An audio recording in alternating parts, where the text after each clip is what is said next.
Deal, no deal. The best way to be successful that I've found so far in my 54 years is to strike a balance between being too easy and too difficult. So let me explain what I mean by that.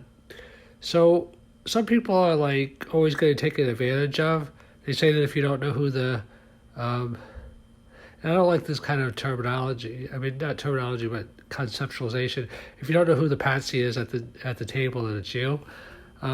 It's human nature that people do try to take advantage sometimes, so you do have to be strong. But on the other side of the coin, if you never let people in, if you always distrust people, if you always try to take every penny and don't leave anything on the table, then nobody wants to do business with you anyway. So it's important to be generous, but not generous to a fault.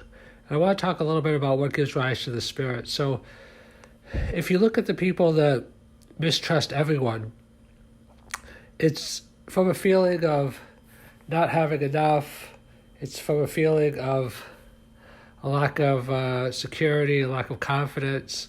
And they don't think life is going to provide for them. They think they just have to take everything. But, life will provide for you. But by the law of attraction, if you push everything away, if you push people away, if you don't trust people, they're not going to trust you.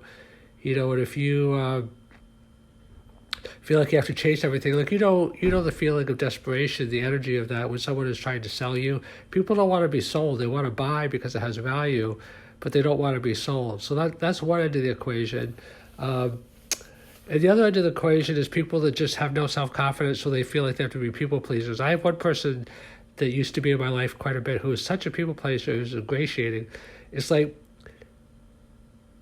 they pretended that they were so nice. I say pretended because every time they would get your confidence, they would kind of like, mess you over. I was going to use a different word, but it's not polite. I don't want to use it. It's like everything was a facade for them. Like you couldn't trust them as far as you could throw them. And eventually I had to basically get this person out of my life, just tell them I didn't want to be in contact with them anymore because they were so phony, so fake. And they're like, sometimes it could take a holier than thou aspect to it. Like I'm more spiritual, I'm more evolved, I never hurt people. There's a famous saying that says, to tell you the truth, when people preface something by saying to tell you the truth, watch out. Or if they say in all honesty, watch out, run for the hills. So people that, are afraid to just ask for what they want, that's not a good life principle either because, we're meant to be direct. We're not meant to be passive aggressive. Like a lot of people pretend that they are so nice, but they're passive aggressive. They're not overtly aggressive. They just, they withhold resources. They withhold love. They withhold attention. And they think that's a source of power to say no.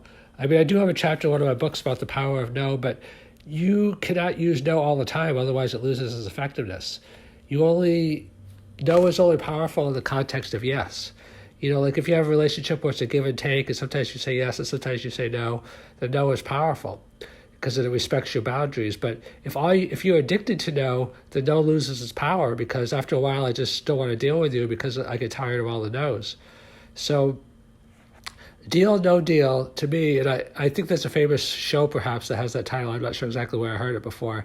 I'm not familiar with the show, but deal, no deal basically to me means, strike a balance between being, too tough and not trusting anyone and being too lenient and just let people walk all over you.